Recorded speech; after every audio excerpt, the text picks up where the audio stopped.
আমরা মানুষ হিসেবে আমাদের প্রিয়জনদের নাম এবং গুণাবলী সম্পর্কে জানার যথেষ্ট আমাদের আগ্রহ রয়েছে, কিন্তু সেই দৃষ্টিকোণ থেকে সত্যিকার অর্থে আমাদের সবচেয়ে প্রিয়জন আল্লাহ সুবহানাহু ওয়া তাআলা, সেই রবের নাম এবং গুণাবলীগুলোকে আমাদের জানার চেষ্টা ওই পরিমাণ রয়েছে। দুঃখের বিষয় হচ্ছে আমরা আমাদের প্রিয়জনদের নাম এবং তাদের গুণাবলীগুলো জানলেও আমাদের রব, আমাদের স্রষ্টা, যে আল্লাহর দয়ায় আমাদের প্রিয়জনদেরকে পেয়েছি, সেই আল্লাহর নাম এবং গুণাবলীগুলো আমাদের সকলেরই জানা নেই। তাই আসুন আমরা আমাদের আল্লাহ সুবহানাহু ওয়া তাআলার নাম এবং প্রতিটি নামই কিন্তু আল্লাহ সুবহানাহু ওয়া তাআলার গুণ, একদিকে নাম আর একদিকে গুণ, সেই নামগুলো সম্পর্কে জানি।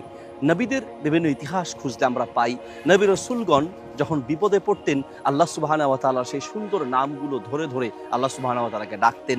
নবী সাল্লাল্লাহু আলাইহি ওয়াসাল্লাম দোয়া করতেন, ইয়া হাইয়্যু ইয়া কাইয়্যুম বিরহমাতিকা আস্তাগীথ, হে হাই, হে কাইয়্যুম। এইভাবে আল্লাহর নাম ধরে এরপরে নবী সাল্লাল্লাহু আলাইহি ওয়াসাল্লাম দোয়া করতেন, আপনার কাছে আমরা সাহায্য চাই।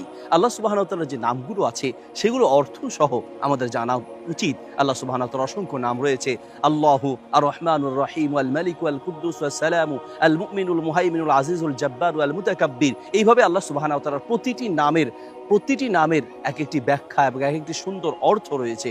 সেগুলো জেনে যখন আল্লাহ সুবহানাহু ওয়া তাআলাকে জানবো, আমাদের ঈমান মজবুত হবে এবং আমাদের ঈমান দৃঢ় হবে ইনশাআল্লাহ তাআলা, আমাদের ঈমান বৃদ্ধি পাবে। জাযাকুমুল্লাহ খায়ের। চেষ্টা করব, আল্লাহ তাআলা তৌফিক দান করুন। ওয়াসসালামু আলাইকুম ওয়া রাহমাতুল্লাহ।